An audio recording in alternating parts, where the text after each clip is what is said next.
Hello everyone, this is your host, Gemma, bringing health and wellness conversations from North Idaho and across this region.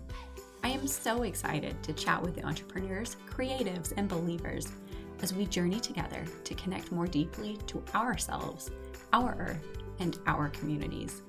Cheers to shining bright and supporting local. Welcome to Vibrant Living Conversations. I'm your host, Gemma. For today's interview, I am talking with Heidi Markland, traditional Chinese medicine practitioner and owner of Ancient Spring Acupuncture here in Coeur. I was introduced to Heidi through Lise, the owner of Peony Acupuncture and Apothecary, also here in Coeur. And I'm so excited to be able to have this conversation today to learn more about these alternative medicines. So welcome, Heidi. Thank you so much for joining me. Thank you so much for having me. My pleasure. So let's dive in. Chinese medicine and acupuncture in general are huge. So what is your general elevator pitch? When someone says, Heidi, what do you do? How do you even describe it? Yeah, that's hard because there's so many facets to it. I guess I would start by telling them that it's such an ancient medicine and it really takes a look at nature and how we fit into nature and how we can kind of look at certain things and say, oh, that's how I should be living, and just using that to treat the entire holistic body. I love that. Because Chinese medicine is it 5 elements that it's based on? Yes.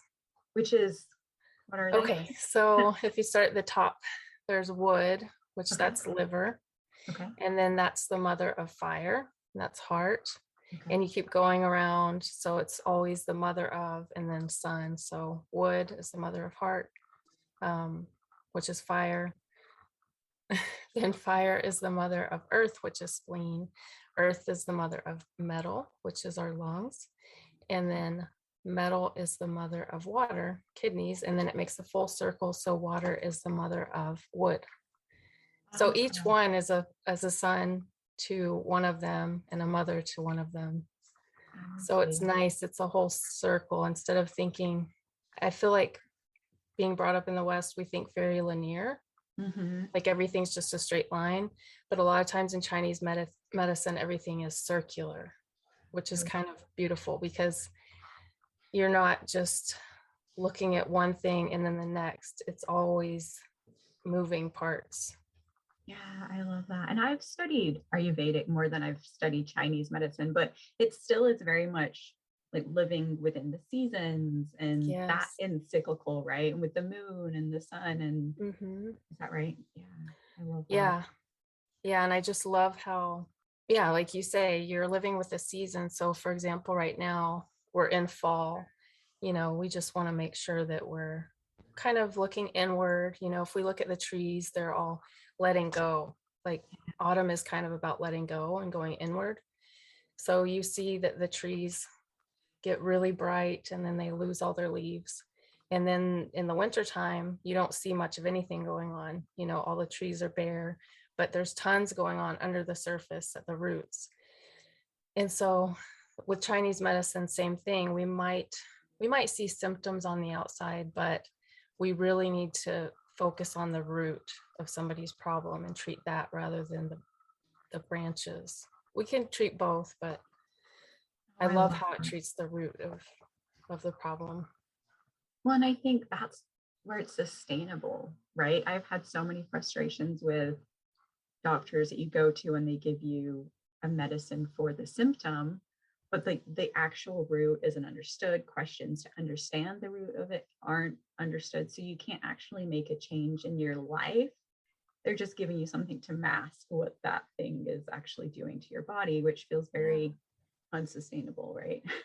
Yeah, like just blocking a receptor or something.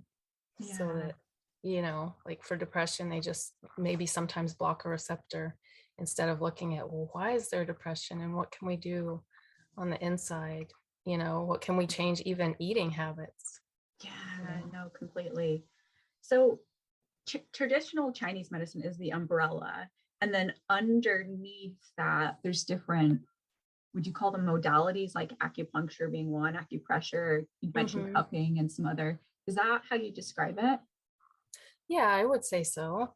A lot of people just think of acupuncture, which is very helpful. But yeah, there's also the herbal medicine, which is a huge part of it and was a huge part of my training. And then, yeah, gua sha, which is also called scraping.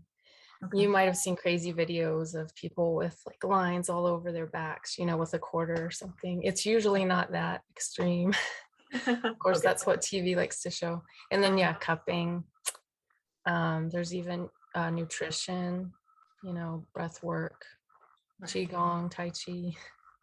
So when a client comes in to see you, when I come in to see you, which I'm excited to do, Yes. what can they expect? Like, how do you even start with a client and then determine whether it's herbs or acupuncture or Mhm. the course of action? Yeah, I really like to stay on target with whatever the person's health goals are. So we sit down and have usually a session. The first session is at least an hour and a half, just because there's so much information to get out of a person. So you're sitting down, just learning a lot about their health history, learning a lot about what they're going through right now. A lot of times people sometimes get emotional just because they feel like it is a safe place just to kind of let go, Yeah. and to have someone to talk to. So just taking that time and like figuring out the patient's health goals and looking at the tongue, feeling the person's pulse, looking at their complexion, looking at their fingernails, like just so many details to look at that are clues to what's going on. Yeah, And so then much. figure out a diagnosis and a treatment plan and kind of make sure that person's on board with the treatment plan. A lot of times I find that depending on how much somebody knows about Chinese medicine, it's like sometimes they see it as kind of a magical art, Mhm. and they think like one treatment I'm going to be good to go. And some people, there are some cases where some sort of pain is just goes away Mhm. after one treatment, but usually I try to let people know like this is a process.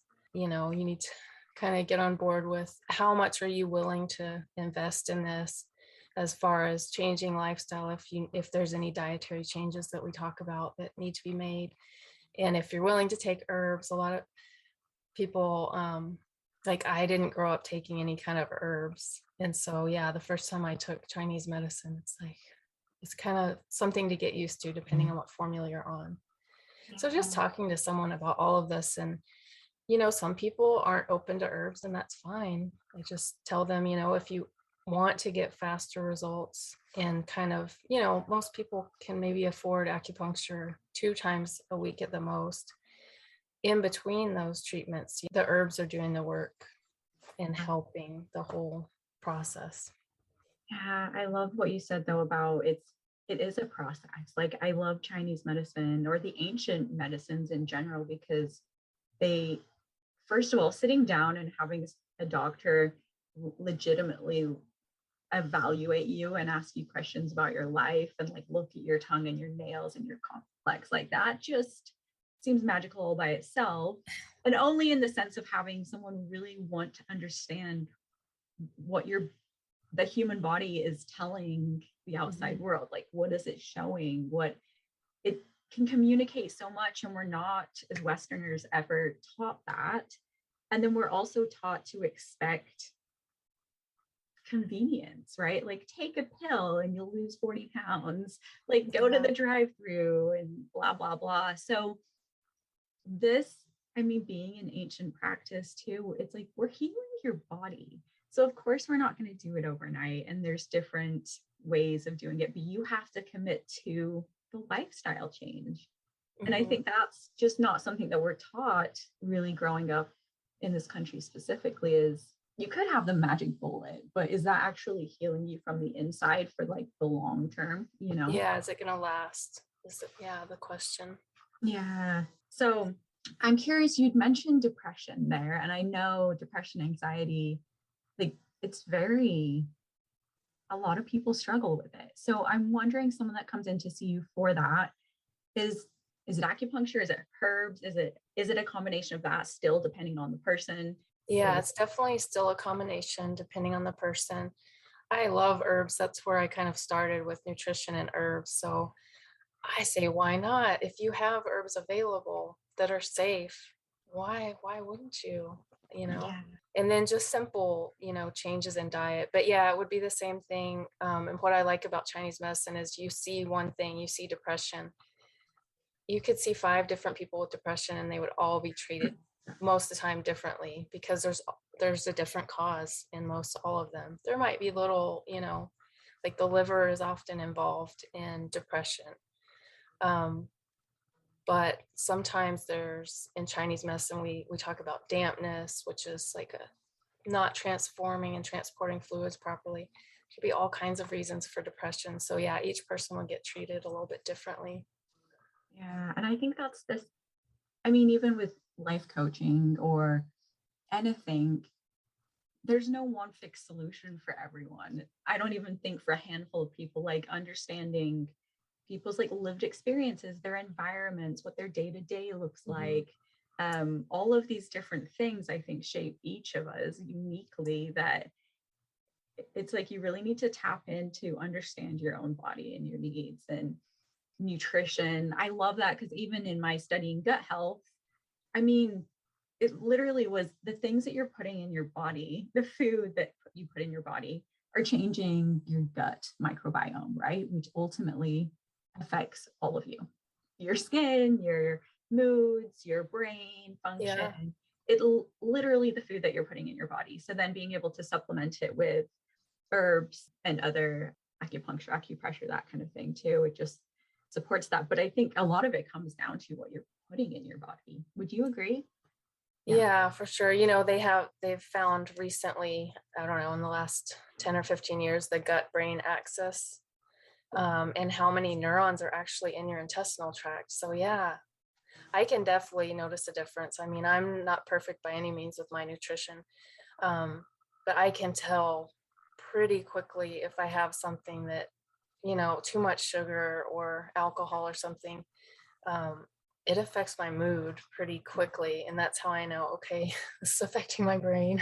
Right, exactly, right. And if you think that that's a long-term way of living for someone, if that's their lifestyle, of course there's inflammation and ongoing or anxiety or depression because that's the inflammation that your gut is experiencing, which, oh, it's crazy. But there is a solution. Yay, there is. I'm curious more about the herbs because you said you've really found the power in that. I'm wondering what was your gateway into the herbs? And then I know when we chatted over coffee that you had mentioned like you mix them up. So you're making your herbal mixtures per the client. Is that right?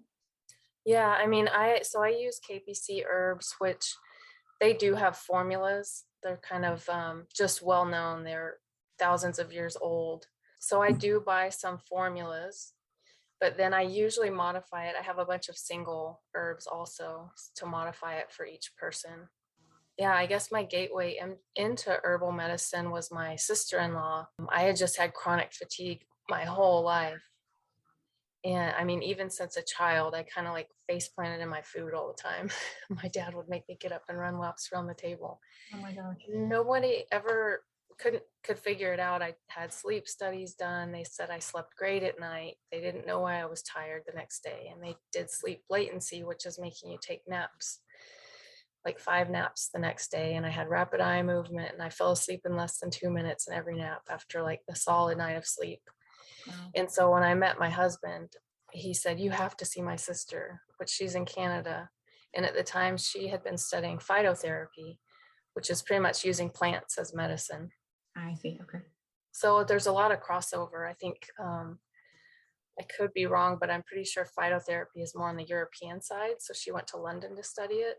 Okay. But there is a lot of crossover because plants are plants. And Right. obviously there's different plants in Asia. But anyways, she started treating me with mostly nutritional therapy. And then she added herbs. And I just never felt better. It was amazing to me that just changing my diet, I had just never thought of it. I didn't grow up being very conscious of what I was eating. Yeah. And so when she pretty much took out dairy, which doesn't sound fun, dairy, gluten, and sugar. Like none of that for quite a few months. But when I started feeling so much better, it's like, this is worth it. No, for sure. You know, I wasn't falling asleep driving or falling asleep. You know, I just couldn't function. I was so tired all the time. Yeah, I think that's where I won't get on a bandwagon too much, but it drives me insane, like the type of food that is normal in this world. Like the food that is normal is exactly everything that we're told not to eat if we don't want inflammation, because it causes all of these chronic inflammation issues, which cause all an array of horrible things happening to us.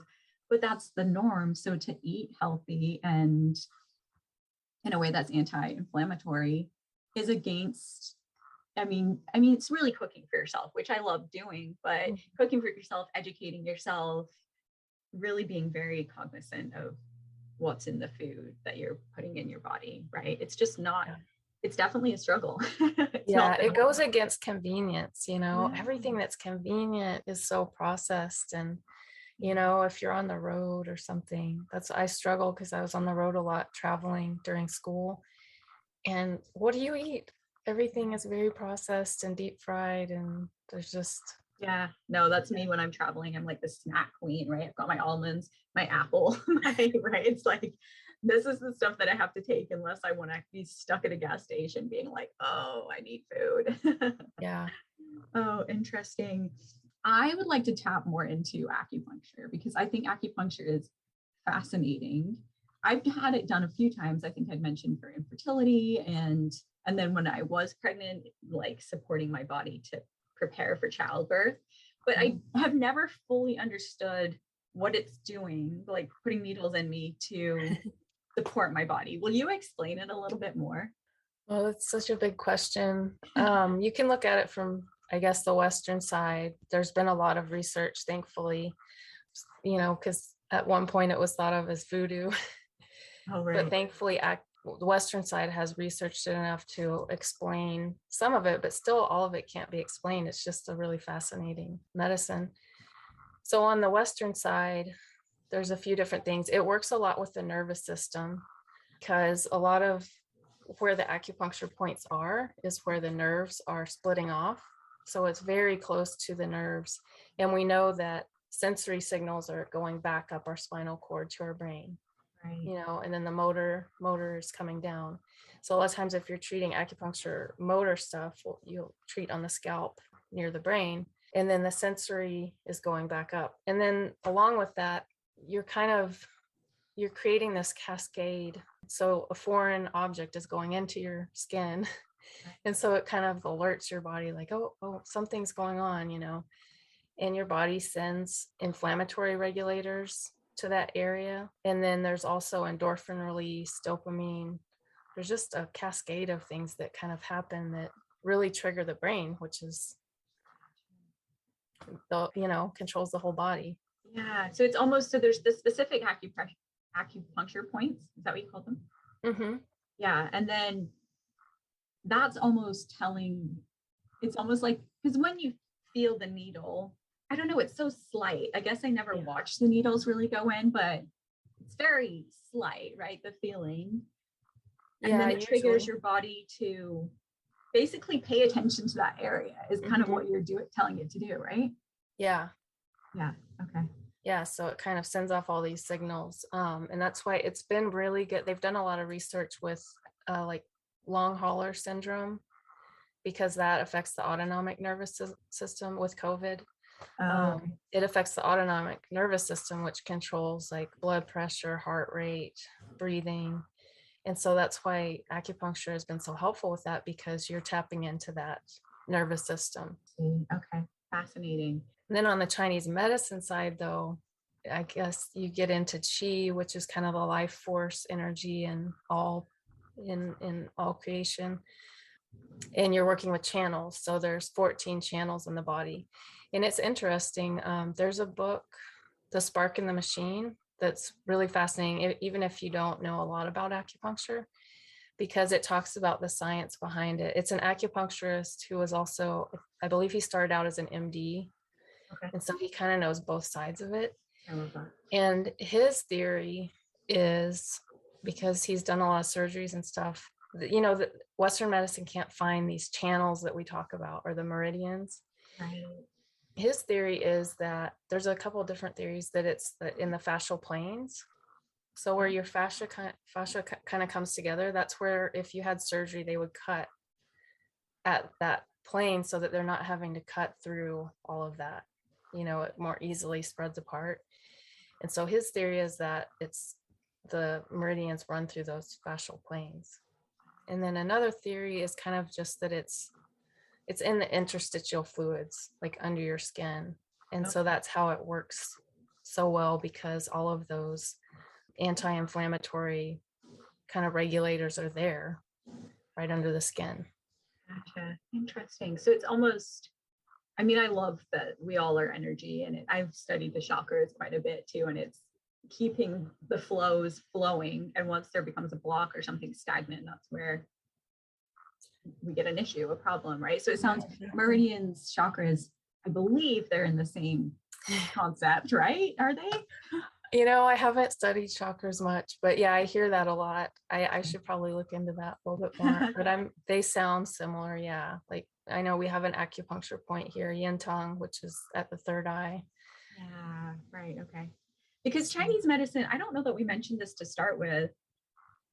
Do you know how old it is? Like how far it's long, it's old. It's over Right? 2,000 years. Yeah. Okay, perfect. And that's where I think I love that. Ayurveda, these wisdoms that like huge cultures have been studying and working with, and are very rooted in our own energy, herbs, just very simple, uncomplicated. I mean, it is complicated, but really just tuning into the body rather than looking outward. It's all very like internal focus to the body, to Mother Earth. And I think that's why I resonated. It just seems like that's where the answers come from. Of course, it's not from technology and and that's the hardest thing to get, like, even for me to understand. If you're not very self-aware of your body, then it's hard to kind of get information out of people, because maybe they don't pay attention to how they sweat, like where they sweat and how easily they sweat, or they don't pay attention to how they feel after they have dairy or something like that. And I'm the same way. And so then it's hard, even when you start treating, if something feels a little bit better, if people aren't very self-aware, like myself even, then it's hard to kind of say, look, like, this is what it's helping. We're treating, for instance, I had a patient, she's very self-aware, she's one of my favorite patients, but she is being treated for high blood pressure. But the interesting thing is, she noticed after treatment that some of her pain went away. She had like this chronic pain of kind of like a rubber band sensation. She explained it as just tightness. And she said it just went away, and we weren't even treating that. And it's nice when you have people, that notice these things, like, oh, wow, something else good happened, or I had a really great night of sleep that night. I think it is just being aware, because and I think the word holistic is thrown around so much, but to think that we can just deal with one part of our body and that it doesn't affect this whole system that is interconnected and isn't one energy flow, to me is, do I see the word ridiculous? Ridiculous. I think it's ridiculous. Like, we are one, like, to think that you can just work on one area and that it doesn't like have repercussions or positive effects on another area, I think is ridiculous. So I think that's, and tuning into your body. I'm the worst at telling people, like, listen to your body. What is it telling you? But I realize that that's something I've learned over the last 10, 15 years is, what is my gut telling me? What is that skin rash telling me? What is my bloodshot eyes telling me? What is my dull hair and my dull complexion telling me? And I find it fascinating, but it's not anything that we're taught, right? I know. Yeah, we're just not. I don't know why, but yeah, it's something I'm having to teach myself to, like, pay attention. For a while, and I like to ask patients to keep a food diary, and I try myself to, just because you become really aware.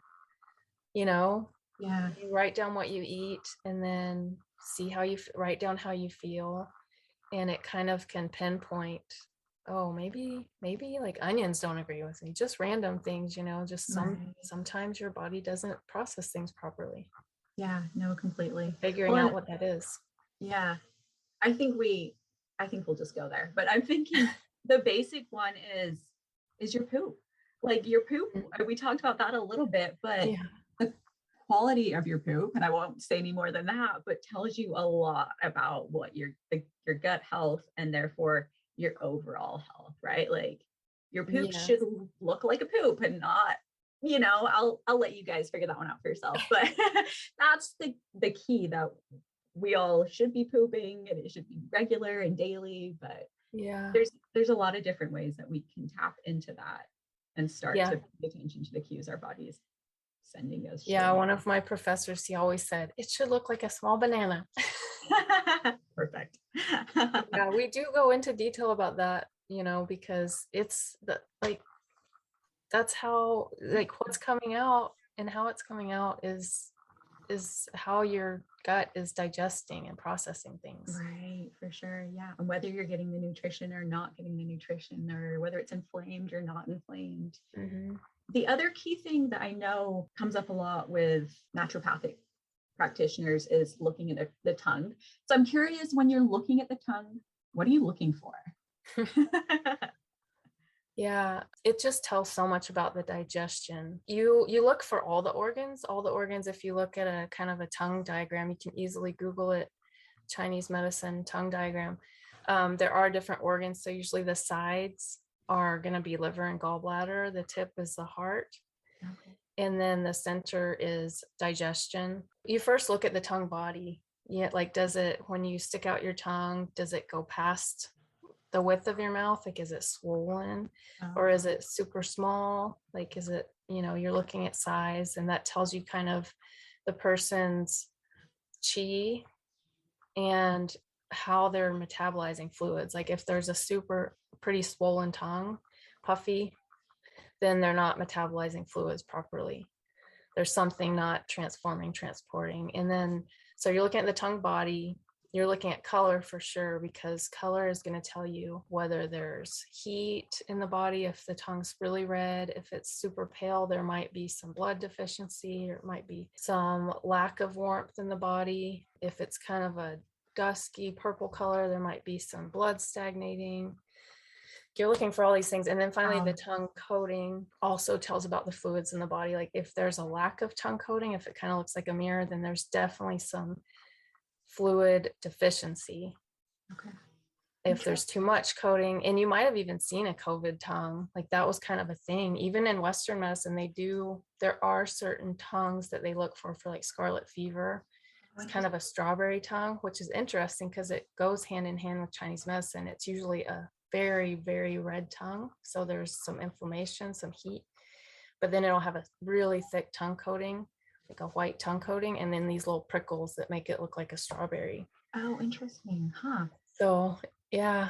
And then we even look at the underside for the veins and see if they're really engorged. If they are, then there's some blood stagnation. Interesting. Well, and it's the same. Is this Chinese medicine that also, like, the hands and the feet have their own, are they pressure points Like that microcosms kind of? Yeah, that link Yeah, and to the other ears. organs, right? Oh, and the ears do too? Huh. Yes, I love ear acupuncture, and I like to send people away with ear seeds. It's literally just a seed, and it's on some like medical tape, that's skin colored, and you put it on points so that it's kind of a pressure. I see. So when you poke the seed, when you kind of squeeze, then it's putting pressure on whatever point, that I put the seed on. So yeah, the ear is an upside down fetus, which is kind of fun. Like, the head is the lobe. So there's eyes. Actually, where we pierce our ears is right through the eye. Oh. And it was thought in ancient time that that's why they did that, to make their vision better, because they're putting gold, right through there. Interesting. Yeah. I didn't know that at all. I have all sorts of piercings. Have to see what else I put a hole in. I know. I said that to one of my patients. I was like, oh, that's interesting. Like, considering what you're going through, they're like, where your piercing is, that's interesting. Yeah, but I never knew that was like an ancient an actual reason for it. Huh. Oh my gosh, so much information. I'm like, this is so great. I'm curious if there's any stories of your favorite stories from clients or helping clients either, I guess, cure them or help them see a new lifestyle through just the work that you're doing to show them a different way of living. Mm-hmm. Yeah, I was thinking about that. I guess the one that sticks out to me, when I was in school clinic, we had a husband and wife come in, and that's always kind of fun. They didn't necessarily get treated together, but they were both like on this health journey together. And the husband had chronic kidney disease. So I think he was stage 4, where he was having to get dialysis regularly. And he was having a lot of lower back pain, which in Chinese medicine, we link the kidneys with that. I mean, the kidneys are right there in the lower back. And so a lot of times if someone has what we would call a kidney deficiency, then they're going to have lots of lower back pain. And then the wife, she was taking care of him all the time. And so she was sometimes having to lift him and just do some physical labor. And so she was also having some back pain, but she was even having almost like sciatica type, where the nerve was sending signals all the way down to the top of the foot, and she was having some like tingling and some stabbing pain. Right. It just helping them. So not that we can reverse what's happening with the chronic kidney disease, Right. but we can help definitely with the symptoms, with relieving his back pain and kind of keeping him stable so that he doesn't keep progressing, to get worse. And then with her, it was kind of a light bulb moment for me. Like, we learn all the dermatomes, which in Western medicine is, like the nerve roots where they come out, and then where, say, your cervical nerve root 8 is going to go down to the pinky. So sometimes when people are feeling numbness all the way down to the pinky, you treat the cervical, because that's where the nerve comes out, and you're getting really close to those nerves. And so that was the first time that really light bulb, where my supervisor said, well, try treating her, right at the lumbar 4 and 5, because that's where, the nerve root is going, that she's feeling numbness and tingling down at her foot. And it just was amazing. She came back and she was like, this is magic. Really? That pain is completely gone, but it had moved up a bit.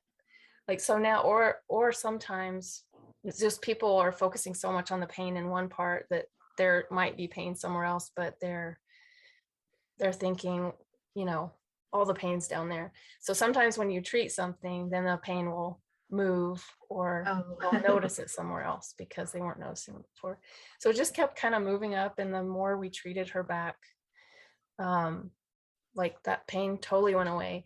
Wow. And so one day she came in and she was so excited that her and her husband, this was down in Houston, so near the Gulf, Galveston. She said, I have to tell you, my husband and I, we went to Galveston. And she said, for the first time in years, she said, I ran on the beach. She said, I was just so happy and I just ran. And I love that. So it's just stories like that, especially with a husband and wife, that they were both getting help and they both felt good enough to go to the beach. Yeah. And was it acupuncture that you were doing primarily? Yes, this couple was not taking herbs. Okay. Wow. I love that. And so that's another thing that I have to think about sometimes, because I love herbs so much. Almost, sometimes I kind of question acupuncture, or I did in the beginning, and I thought, oh, herbs is where it's at. Like, herbs can do so much. But it's interesting, some of the cases that I saw in clinic, actually some of the best results were without herbs, or I thought the herbs were doing a majority of the work. And when I took those herbs away, they still got really good results. Oh, interesting. Huh. So, I mean, it can go both ways, but just it's a whole, you just never know what is doing most of the work. Yeah. And what your body needs at that moment, or is going to be receptive to. Yeah. I'm curious just for the masses right now, like we're in flu season. Obviously, COVID is still a thing. And just even in winter in general, are there some like best practices or tips to keep your body in balance during like the colder season, the drier season, the flu season? This is a total curveball question, so sorry to put you on the spot.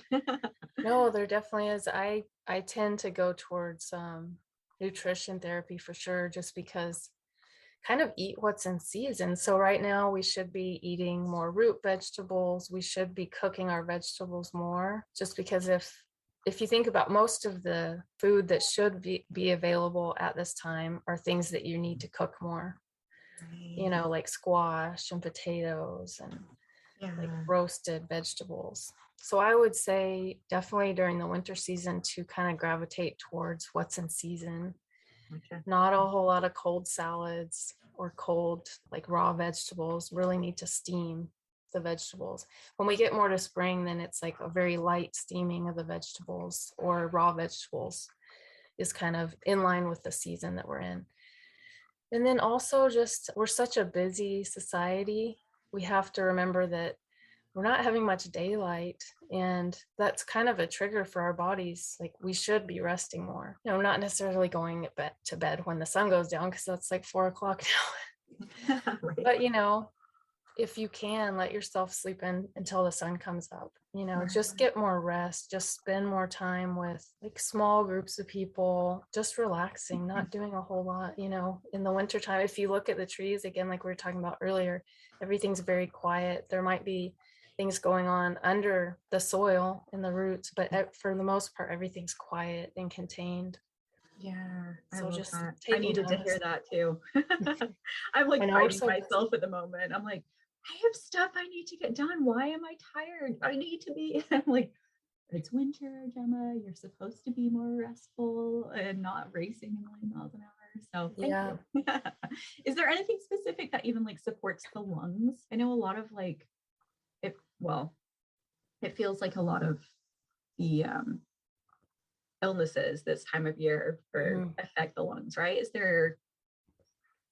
It's hard because I have a hard time saying, oh, this for sure, because everything does a little bit different depending on the person. But I did post Instagram about pumpkin, which is really good for the lungs this time of year. There's lots of foods, yeah, but it does kind of depend on the person. Like pears and apples are usually pretty good for the lungs. But yeah, just everything in moderation. Yes, like with anything, So right? I have a hard time with, yeah. Yeah. Because sometimes you hear a news story that like, oh, ginger is so good for immunity, or garlic, but it's not good for everyone, and you know, not good if you don't do it in moderation. I completely hear you on that. And I think even incorporating it into your food, not like there's so many supplements or powders or whatever. It's like, but pulling out a piece of ginger, right? Like a certain extract out of it, or pulling a certain liquid. I'm like, Yeah, it feels like it's not quite the whole piece that you were supposed to be consuming. Like just chop it into your curry or your soup, and then yes, you know exactly. that you're getting all of the things that ginger is made up of, not like you're pulling out the best part. That doesn't feel holistic or sustainable either. Yeah, because sometimes there is, you know, you might pull out one constituent, like you say, but sometimes the other ones help you digest it, you know. It's like the whole thing together. The other thing I guess that I've grown really fond of lately is mushrooms, because they have a lot of vitamin D, which we're lacking in right now with the lack of sunlight. So a really good source of vitamin D. And then there are they're pretty good for immunity. There's cordyceps, which is really known for helping with immunity. Mushrooms are almost trendy right now, right? Like I have a coffee mix that has mushrooms in them, with like ashwagandha for the adaptogen, and lion's mane, and yes. But yeah, follow that trend, because I think your mushrooms seem like a total superfood. Yeah, unfortunately they're kind of expensive, but it's worth it. It'll they're save delicious. you a doctor's bill, right? Yeah. I love it. Just looking at my other questions, I feel like I could really talk to you all day about Chinese medicine because I know the depth. I've listened to a couple of audiobooks on Chinese medicine because I think it's just fascinating and living cyclically by the seasons, tuning into your body. It just resonates so much with me in a holistic way of living. Was there anything else that you wanted to add before you move into how people can find you? I mean, one thing I'd like to talk about, I guess, is from a Christian viewpoint and believing in God. I know that some people, I don't run into a whole lot of people, but some people have a hard time with acupuncture and energy, thinking that energy is something weird. But I mean, if you really think about it, your heart, if they're going to resuscitate you, if your heart stops, they're going to use electricity to restart your heart because your heart, the SA node in your heart, runs off of energy, electricity. Right. And so, and when I first started, I thought, oh, this is kind of woo woo, like energy, because it just sounds kind of, we don't talk about energy. Right. But obviously we have mitochondria that produce ATP, energy of our body. So I guess what I would want to say is just, it's just not so far out there. And even though acupuncture was founded in Taoism, which is kind of, they call it the way. I haven't researched a lot about Taoism, but from the little bit I have learned, it's kind of, I don't know that it's the worship of creation, the creation rather than the creator, but it's more focused on creation. Right. But what I gather from it is God, in my mind, God created everything. So if we're looking at creation and we're wanting to be in sync with creation, then we're in sync with God. You know, God created all of this. Anything that might have been created for evil, I believe God can make anything good. So yeah, that's sure. my spiel on that. No, and I think you're right, because I think there's various people that listen to this podcast that have different beliefs. And I think it's the belief in even, I don't know, like listening to this beautiful body that you're living in and you're being in this world. And for whatever belief system that you believe sounds really great, but it's understanding it and seeing the beauty in it and listening to it. And so I don't know where we're fully going with this, but just seeing that beauty from however you believe it was created, or right. And following that to live your best life, to be the best person that you can be on this planet for whatever your belief is. Your purpose, belief and purpose, yeah, exactly. That's what I think. Like if you can align with the best, not even the best version of yourself, but align with your true self and your purpose, then you get to radiate that for yourself, for your longevity, but for the people around you, for your community, to be just a bright human being on this planet, you know? Yeah. I think you said it well. Thanks. Stumbling, but well, I love this. I hope that, I think more and more, I mean, I drive around Coeur d'Alene and there's acupuncture. There's a couple of different acupuncture places, right? I see signs and I'm like, oh, there's another one. So I love having this conversation. I wouldn't say that it's mainstream yet, but people are starting to really see the value and feel the value in a different way of healing our bodies. And so how do people find you, Heidi? The best way is to email me. So you can find my email at my website, which is Ancient Spring, no S at the end, just Ancient Spring Acu, which is just ACU.com. There's a little message box right there on the website, I think under contact, and that'll just shoot me an automatic email. Nice. So that would be easy. And then my phone number is there. Okay, I respond to any of that. Yeah, awesome. And you can even book online. Oh, you can even book online. Perfect. Now online is the way, right? Yeah. I'll put all of that in the show notes so people can see it and reference it as well. Okay. So I like to end each conversation with just the question about, are there 2 or 3 people locally who have inspired you? I know you've touched base with different acupuncturists and people in your time here in Coeur d'Alene. So yeah, definitely. I've met some wonderful people. So right off the top of my head, Dwight Dansereau, and I hope I'm not butchering his name, and Christine Lovejoy. Mm-hmm. She owns a yoga practice, Morning Light Yoga. Mm-hmm. And Dwight, they're both massage therapists, but I just love how they're very involved in the community. and they just welcome everybody with open arms. So they have I met them. I just called Christine one day asking about her yoga class. So I thought, oh, like yoga, qigong, all of this stuff just supports the body so well. And when I got to talking to her, she asked, oh, where are you coming from and what do you do? And when I told her acupuncture, she said, I think you should meet my husband. He teaches a qigong class and we meet every Wednesday at Go Fipney Park. It's like, how great is that? You're meeting in the summertime, meet outdoors. It's so beautiful, and just practice qigong for an hour. And it's by donation. You just put in what money you can put in and meet with like-minded people.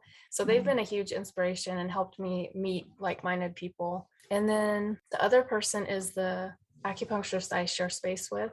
I feel really blessed to have met her, Lindsay Sickelsteel. Okay. So she owns White Cypress Acupuncture, and I just love the space that she created there. And again, she's been like welcomed me with open arms and lets me share her space, sometimes sends me overflow. She's just a great person. I love that. Fabulous. And your space you're on Sherman Avenue. You're above the sushi restaurant, right? What's that called right there? Kaiju Sushi. Kaiju. Yes, perfect. So what an amazing space to be. So people can easily come downtown, get to be downtown, come visit you. Love it. Yeah, it's in the old City Hall building. So it's got all the nice big picture windows and. Oh, sounds lovely. Yeah, perfect. Well, thank you so much for joining me today, Heidi. This was so fun to learn more about all of this alternative awesomeness. Yeah, I look forward to visiting more. Thanks for joining us today. As you can tell, traditional Chinese medicine is complex, yet beautifully rooted in nature's cycles to support us throughout the seasons. And it focuses on getting to the root of a problem to balance your whole body, not just addressing the immediate symptom. In this chaotic world that we are living in, I just find so much comfort in finding practitioners like Heidi to support and guide my holistic health journey. As I continue the journey of discovery and holistic living, I hope you join me as I get to know more awesome and inspiring people in this Inland West region. You can find me, my coaching, podcast, and social media from my website, www.gemmaputty.com. Please feel free to share, like, and let me know who you'd like to hear from in the future. Sending all the love, light, and vibrancy. Until next time.